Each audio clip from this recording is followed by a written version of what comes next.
नमस्कार, आप सभी का स्वागत है। आप देख रहे हैं उत्तराखंड न्यूज। मैं हूं आपके साथ कुमार कुणाल धीरज। मुख्यमंत्री पुष्कर सिंह धामी के भू कानून की दिशा में लिए गए निर्णय के बाद प्रदेश में अवैध रूप से जमीनों की खरीद फरोख्त करने वालों के खिलाफ सरकार ने कार्रवाई अब तेज कर दी है। प्रदेश के वन मंत्री सुबोध उनियाल ने भू कानून को लेकर स्थिति स्पष्ट करते हुए कहा कि मुख्यमंत्री पुष्कर सिंह धामी के नेतृत्व में प्रदेश सरकार भू कानून को लेकर गंभीर है। जिन लोगों ने भी यहां भूमि खरीदी और उसका उपयोग उस प्रयोजन हेतु नहीं कर रहे हैं जिस प्रयोजन हेतु भूमि क्रय की है, उनके विरुद्ध कार्रवाई करते हुए भूमि को राज्य सरकार में निहित किया जाएगा। इसके अतिरिक्त एक परिवार में 250 वर्ग मीटर से ज्यादा भूमि खरीदकर जिन्होंने नियमों का उल्लंघन किया है, उनकी भी अतिरिक्त जमीन राज्य सरकार में निहित की जाएगी। वन मंत्री ने कहा, भू कानून में जो भी सुधार राज्य हित में अपेक्षित होंगे वह प्रयास किए जाएंगे, लेकिन इसके लिए प्रदेश के नागरिकों को भी जागरूक होकर सरकार का सहभागी बनना होगा। वन मंत्री ने प्रदेशवासियों से अपील करते हुए कहा कि प्रदेशवासी अपने पैतृक भूमि को संरक्षित करें और उसकी बिक्री ना करें। तो वन मंत्री ने सख्त तेवर के साथ यूं कहा जाए कि चेतावनी दिया है तो यह कुछ गलत नहीं है। साफ तौर पर जिस तरह से मुख्यमंत्री पुष्कर सिंह धामी ने भू कानून की दिशा में निर्णय लिया है, अब अवैध जमीन की खरीद फरोख्त करने के ऊपर शिकंजा कसने वाला है। सहयोगी योगेश सेमवाल हमारे साथ फोन लाइन पर जुड़ चुके हैं, सीधे उनका रुख करेंगे। योगेश, जिस तरह से इस भू कानून को लेकर वन मंत्री ने यह बात स्पष्ट कर दी है कि जो भी अवैध तरीके से जमीन की खरीद फरोख्त हुई है या फिर जितना अलाउड लिमिट है उससे ज्यादा एक ही परिवार में यदि ऐसा हुआ है तो वो सब राज्य सरकार में निहित कर जाएगी। ऐसे इस भू कानून के विषय में इस तरह से जो बात सामने आई है, इससे क्या संदेश देने की कोशिश की है और क्या इसको लेकर वैसे लोगों में हड़कंप मच गया है जिन्हें अब डर है कि कहीं जमीन हाथ से ना निकल जाए? नहीं, बिल्कुल। जिस तरह से प्रदेश सरकार ने पहले तो मुख्यमंत्री पुष्कर सिंह धामी ने एक प्रेस कॉन्फ्रेंस की, उन्होंने बताया कि हमें शिकायतें मिल रही हैं कि उत्तराखंड में बाहरी लोग जो 250 जो वर्ग मीटर है उससे ज्यादा जमीन अपने ही परिवार के अलग अलग लोगों के नाम पे ले रहे हैं, जबकि ऐसा नहीं लिख किया जा सकता है। उन्होंने कहा हम शिकंजा कसेंगे। उसके बाद वन मंत्री का जो है बयान सामने आया, उन्होंने भी यही बात कही और साथ ही उन्होंने जो उत्तराखंड के स्थानीय लोग हैं उनसे भी कहा, उन्होंने कहा कि आप भी अपने स्तर पे इस तरह के जो है जो अपने आप भी आगे बढ़ सकते हैं। आप लोग भी, उन्होंने उदाहरण भी दिया, उन्होंने बताया है कि एक गांव है, उस गांव में पूरे गांव वालों ने कहा है कि हम किसी भी बाहरी व्यक्ति को जमीन नहीं बेचेंगे। तो उन्होंने कहा कि खुद भी जो है इस तरह से तैयार रहना चाहिए और खुद भी आगे बढ़ना चाहिए। तो ये सारी बात जो उन्होंने रखी है और प्रदेश सरकार इसको लेकर बहुत गंभीर नजर आ रही है। लगातार जो है कोशिश की जा रही है कि ऐसे लोगों को चिन्हित किया जाए जो लोग जमीन की खरीद फरोख्त जो है वो करते हैं और डंप कर रहे हैं, जमीनों को खरीदने के बाद डंप कर दे रहे हैं, कह रहे हैं उद्योग लगाएंगे, उद्योग भी नहीं लगा रहे हैं। तो ऐसे लोगों को भी चिन्हित किया जा रहा है और पूरी तरह से एक्टिव मोड में जो है इस समय सरकार नजर आ रही है। बिल्कुल, बहुत शुक्रिया योगेश, लेकिन आप हमारे साथ बने रहिएगा, हम आपसे आगे भी जुड़ेंगे। उत्तराखंड सरकार ने पिछले कुछ समय में बहुत बड़ी संख्या में रोजगार दिया है और इसके आंकड़े खुद प्रदेश सरकार द्वारा जारी किए गए हैं। समय समय पर अलग अलग विभागों द्वारा भी आंकड़े दिए जा रहे हैं। दूसरी तरफ बीजेपी को लगता है कि यह बात बिल्कुल बेबुनियाद है और बीजेपी कह रही है कि इतना रोजगार बीजेपी के कार्यकाल में मिला है, उतना रोजगार कांग्रेस के कार्यकाल में नहीं मिला। आज प्रदेश सरकार बड़ी संख्या में रोजगार दे रही है, जबकि कांग्रेस सिर्फ सवाल खड़े कर रही है। वहीं दूसरी तरफ रोजगार को लेकर लगातार कांग्रेस प्रदेश सरकार पर हमला बोल रही है, पर इस बार कांग्रेस की मुख्य प्रदेश प्रवक्ता गरिमा ने रोजगार को लेकर सवाल खड़े किए हैं। साफ तौर पर उन्होंने कहा है कि इसके लिए अधिकारियों की चूक को वो जिम्मेदार मानती हैं, क्योंकि अधिकारी मुख्यमंत्री को सही जानकारी नहीं दे रहे हैं। पूर्व में जब वह कांग्रेस की सरकार थी और कांग्रेस के मुख्यमंत्री थे, उस समय बड़ी संख्या में न सिर्फ रोजगार दिया गया था बल्कि कई एमओयू भी साइन किए गए थे। तो रोजगार के आंकड़े को लेकर अब एक नया विवाद शुरू हो गया है और कांग्रेस भी इस बात को हाथ से निकलने नहीं देना चाहती। हमारे साथ हमारे सहयोगी बने हुए हैं योगेश। जिस तरह से कांग्रेस का यह दावा है कि बीजेपी में जितने रोजगार सृजित किए गए हैं या दिए गए हैं उससे कहीं ज्यादा कांग्रेस की सरकार थी तब दिए गए थे।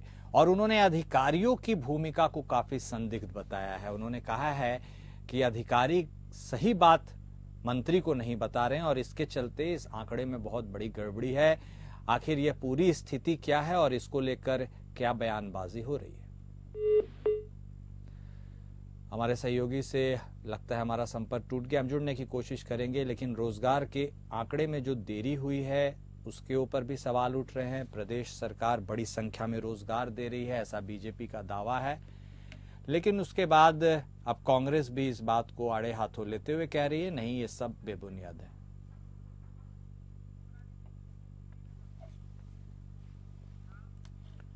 पुलिस मुख्यालय देहरादून में सेमिनार आयोजित किया गया। सेमिनार में डिजिटल युग में महिलाओं की सुरक्षा और साइबर क्राइम पर जागरूकता बढ़ाने पर चर्चा हुई।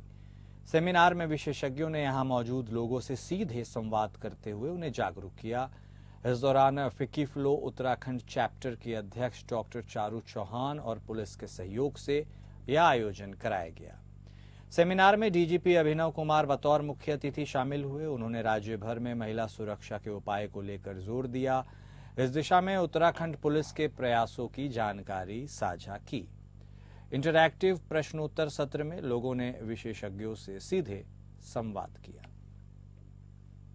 तो देहरादून में इस सेमिनार का आयोजन हुआ। साइबर क्राइम पर जागरूकता बढ़ाने पर भी चर्चा हुई है। इसके साथ ही सेमिनार में डिजिटल युग में महिलाओं की सुरक्षा के ऊपर भी बातचीत हुई है। सेमिनार में विशेषज्ञों ने यहां के मौजूद लोगों को अपनी बातों से अवगत कराया, सीधे संवाद किया, उन्हें जागरूक करने का प्रयास किया। फिकीफ्लो चैप्टर के अध्यक्ष डॉक्टर चारू चौहान और पुलिस के सहयोग से यह संयुक्त रूप से आयोजित किया गया था। सेमिनार में डीजीपी अभिनव कुमार मुख्य अतिथि के रूप में शामिल हुए थे। उन्होंने राज्य भर में महिला सुरक्षा के उपाय को लेकर जोर दिया।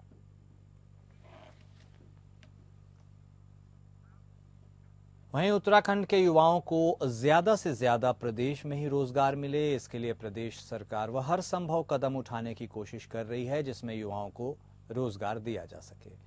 अब प्रदेश का पर्यटन विभाग युवाओं के लिए एक बड़ी स्कीम लेकर आया है। इस स्कीम के तहत प्रदेश का कोई भी व्यक्ति अगर पर्यटन के क्षेत्र में काम करना चाहता है तो उसको इसका लाभ मिलेगा। पर्यटन सचिव सचिन कुर्बे ने बताया कि विभाग द्वारा स्थानीय लोगों के लिए यह स्कीम लाई गई है। इस स्कीम के तहत जो भी व्यक्ति पर्यटन के क्षेत्र में काम करना चाहता है उसे 35 से 40% की सब्सिडी दी जाएगी। यह सब्सिडी इसलिए दी जा रही है ताकि प्रदेश का आम आदमी अपना रोजगार खुद से शुरू कर सके। सहयोगी योगेश सेमवाल हमारे साथ जुड़ चुके हैं, उनसे बातचीत करेंगे।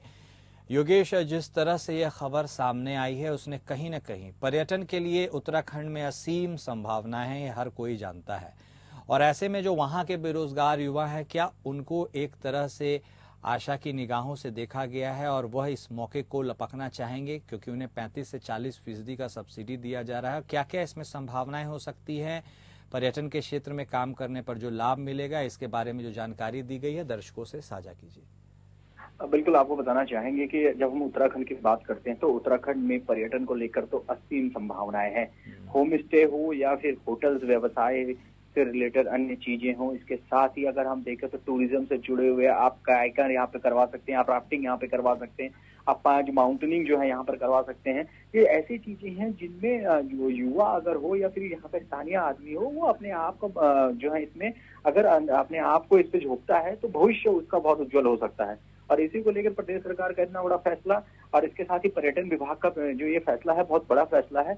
और 1 करोड़ से लेकर 5 करोड़ तक की सब्सिडी, वो भी अगर आप मान लीजिए 1 करोड़ का लोन ले रहे हैं और उसमें अगर आप 40% आपको सब्सिडी मिल रही है तो 40 लाख सीधा आपका जो है वो सरकार उसको सब्सिडी के तौर पर दे रही है, यानी कि 60 लाख का लोन। तो ऐसे में अपने आप को अगर आगे बढ़ाता है, अगर वो चाहता है कि रोजगार आगे बढ़े, तो बहुत ही अच्छा फैसला ये सरकार का है जो इसे आगे बढ़ा रही है। तो योगेश, इसमें डायरेक्ट रोजगार की कोई गुंजाइश नहीं है क्या? उन लोगों को प्रेरित करने की कोशिश की गई है जो छोटे उद्यमी हैं और स्वरोजगार की तरफ अपना कदम बढ़ाना चाहते हैं? मेरा पूछने का मकसद एंटरप्रेन्योर्स से है।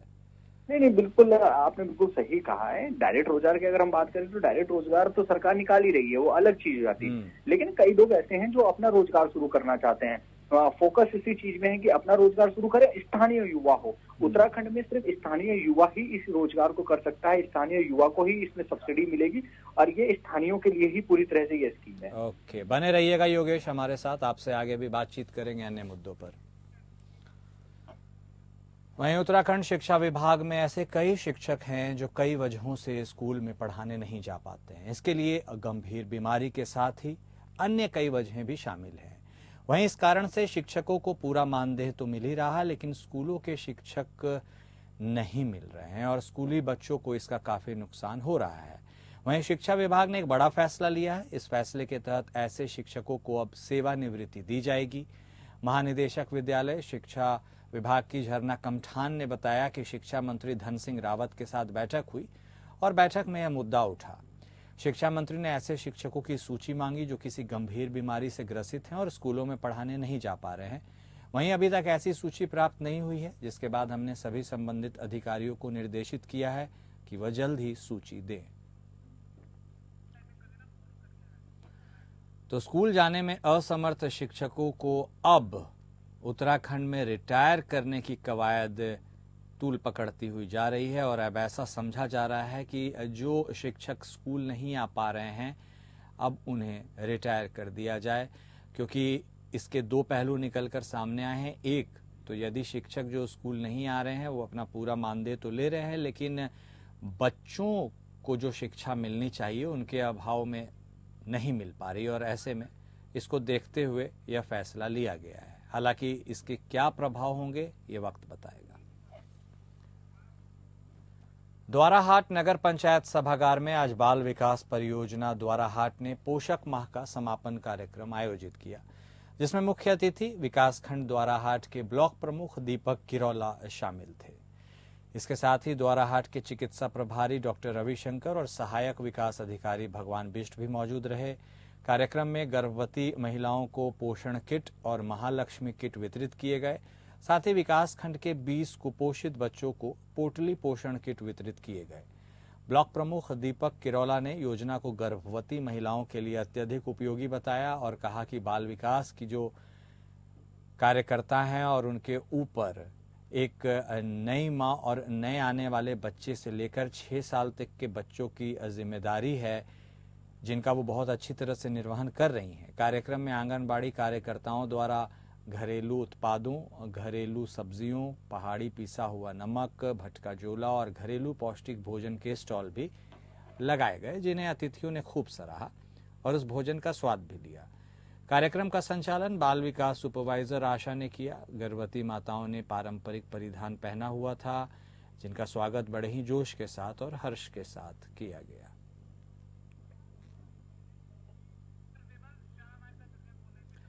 सहयोगी विमल शाह हमारे साथ फोन लाइन पर जुड़ चुके हैं, उनसे बातचीत करेंगे। जी विमल, जिस तरह का कदम ये उठाया गया है कुपोषित बच्चों के लिए, गर्भवती महिलाओं के लिए, इससे क्या संदेश देने की कोशिश की और इस कार्यक्रम में आंगनबाड़ी सेविकाएं, कार्यकर्ताएं जो हैं उनके ऊपर भी विशेष फोकस दिया गया है। इस पूरे कार्यक्रम से क्या कुछ निकल कर आया और कैसा माहौल रहा, क्या कुछ कहा गया, हमारे दर्शकों को बताइए। जी कुणाल, अगर बताएं जो यहाँ पर बाल विकास परियोजना के द्वारा यहाँ पर जो कार्यक्रम यहाँ पर किया गया था, ये मुख्यतः पोषण माह का जो समापन दिवस था उसको मनाया गया। और सबसे बड़ी बात आपको बता दें कि जो इसमें संदेश जो देने की बात है वो जो सरकार द्वारा एक योजना है वर्ष 2018 से चलाई गई है, उसमें यही है कि जो हमारी ग्रामीण क्षेत्रों में जो हमारी गर्भवती महिलाएं हैं या धात्री माताएं हैं उनको हम पोषण और आहार के बारे में, संतुलित आहार के बारे में विस्तृत रूप से जानकारी दें और सरकार के द्वारा बाल विकास परियोजना के तहत उनको महालक्ष्मी किट जो दिया जा रहा है उसको देने का उद्देश्य भी यही है कि उन्हें एक समुचित आहार मिले और साथ ही साथ जो आंगनबाड़ी जो हमारी सहायिकाएं हैं, जो कार्यकर्ताएं हैं, उन्होंने जो ग्रामीण अंचलों में इनको एकत्रित करने का काम किया है, उनका सिर्फ और सिर्फ ये उद्देश्य न होकर के कि आप केवल किसी काम को लेकर के आप एक समाज को सुधारने के लिए एक नई दिशा, एक नया कदम उठाने का काम करती है। ये इसका मुख्य उद्देश्य था। और दूसरी सबसे बड़ी बात, जो द्वाराहाट विकासखंड में जो कुपोषित बच्चों की जहाँ पर बात आई है, आज हम 2024 में जहाँ पर प्रवेश कर रहे हैं, जहां पर 2024 की बात कर रहे हैं, 2018 से ये चला आ रहा है। लेकिन आज भी विकासखंड द्वारा में 20 बच्चे कुपोषित पाया जाना, ये कहीं ना कहीं हमको आईना दिखाता है सरकार की योजनाएं किस प्रकार परिलक्षित हो रही है धरातल पर। ये उसकी एक वानगी नजर आती है कि आज विकासखंड, केवल एक छोटा सा विकासखंड द्वाराहाट में 20 बच्चे अगर कुपोषित पाए जाते हैं तो जिले में क्या वानगी इसकी होगी। ये भी कहीं ना कहीं एक हमारी जो योजनाएं हैं या जो कार्य करने की नीति उसको दर्शाता है। बिल्कुल सही कहा आपने। बहुत धन्यवाद आपका विमल, हमारे साथ जुड़ने के लिए, बातचीत करने के लिए। टिहरी जनपद के घनसाली क्षेत्र में गुलदार की दहशत रुकने का नाम नहीं ले रही। रविवार देर शाम हिंदाव पट्टी के पुरवाल गांव में 3 वर्षीय मासूम राजकुमार अपने नानी के घर आया था, बच्चों के साथ खेल रहा था। तभी घात लगाए बैठे गुलदार ने घर के आंगन से उसे उठाकर 100 मीटर दूरी पर मासूम को अपना निवाला बनाया। वहीं जब परिजनों ने इसके बारे में जाना और उसे खोजबीन करने की कोशिश की तो राजकुमार का आधा खाया हुआ शव मिल पाया। केमर पट्टी के बड़गांव निवासी कुसुमलता ने 1 महीने से अपने मायके में रह रही थी वह, जबकि राजकुमार अपने मामा के बच्चों के साथ खेल रहा था, लेकिन गुलदार ने उसे अपना शिकार बना दिया। क्षेत्र में यह लगातार दूसरी घटना घटी है। 2 माह पहले भी 22 जुलाई को पुरवाल गांव से 500 मीटर दूर 9 वर्षीय मासूम को गुलदार ने अपना निवाला बनाया था। घटनास्थल पर पहुंचे टिहरी डीएफओ पुनीत तोमर ने बताया कि घटना की जानकारी मिलते ही रेंज अधिकारी आशीष नौटियाल के साथ पूरी टीम घटनास्थल पर पहुंची थी, जबकि वाइल्ड लाइफ की तरफ से शूट करने की परमिशन भी मिल चुकी है, जिसे लेकर पिंजरा सहित शूटर भी यहां पहुंच गए हैं और आगे की कार्रवाई जारी है। आईटीआई दिनेशपुर के प्रांगण में श्री रामलीला कमेटी के तत्वाधान में बीती रात क्षेत्र के तमाम मंदिरों के मठाधीश और क्षेत्र के तमाम जनप्रतिनिधियों के द्वारा रामलीला मंच का फीता काटकर शुभारंभ किया गया। इस दौरान हरिचंद गुरु चांद के मठाधीश विवेकानंद महाराज ने कहा कि प्रभु श्री राम की लीला में आज्ञाकारी भाइयों का प्यार कई आदर्शों को दर्शाता है। आजकल की युवा पीढ़ी को प्रभु श्री राम के आदर्शों को देखकर उनसे प्रेरणा लेना चाहिए और उनके नक्शे कदम पर चलने की कोशिश करनी चाहिए।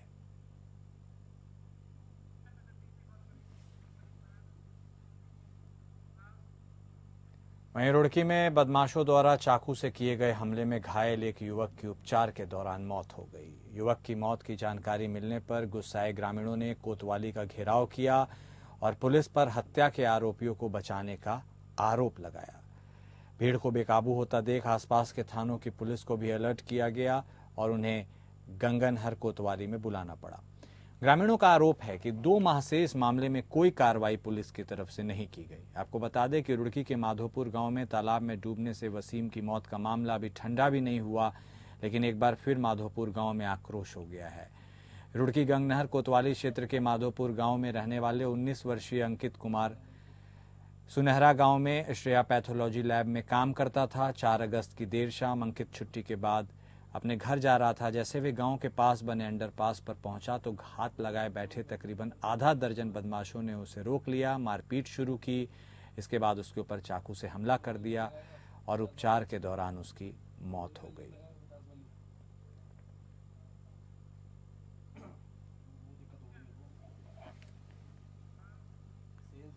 प्रधानमंत्री नरेंद्र मोदी की स्वच्छता के लिए 1 घंटे के श्रमदान की अपील पर 1 अक्टूबर को देशव्यापी स्वच्छता अभियान चलाया जा रहा है, जिसमें विकासनगर के गांव धुलकोट में ग्राम प्रधान के साथ ग्रामवासियों और झाझरा वन रेंज के अधिकारियों ने इस अभियान में सहयोग दिया।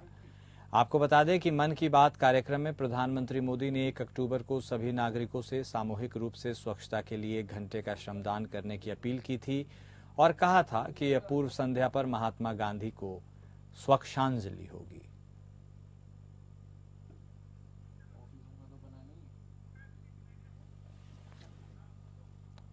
वहीं जौनपुर ब्लॉक से एक दुखद खबर सामने आ रही है, जहां के ग्राम सभा तुनेटा में ततैया के काटने से पिता पुत्र की मौत हो गई, जिससे पूरे गांव में शोक की लहर फैल गई। सुंदरलाल ग्राम तुनेटा निवासी अपने पुत्र अभिषेक के साथ गाय चराने जंगल की ओर जा रहे थे कि अचानक ततैया द्वारा पिता पुत्र पर हमला कर दिया गया। सुंदरलाल अपने पुत्र को बचाने के लिए उसके ऊपर लेट गए, लेकिन उसके बावजूद भी दोनों पर ततैया द्वारा हमला जारी रहा, जिसमें दोनों गंभीर रूप से घायल हो गए। इसकी सूचना ग्रामीणों को मिली, जिसके बाद ग्रामीणों द्वारा पिता और पुत्र को उप जिला चिकित्सालय मसूरी लाया गया, जहां पर डॉक्टरों द्वारा दोनों का उपचार किया गया, लेकिन गंभीर स्थिति होने के कारण इन दोनों को बचाया नहीं जा सका और उनकी जान चली गई। शवों का पोस्टमार्टम करने के लिए उन्हें भेज दिया गया है। इस मौके पर ग्राम प्रधान गोविंद सिंह ने बताया कि सुंदरलाल और उनके पुत्र जंगल में गाय चराने गए थे और तभी इस हमले का शिकार हो गए।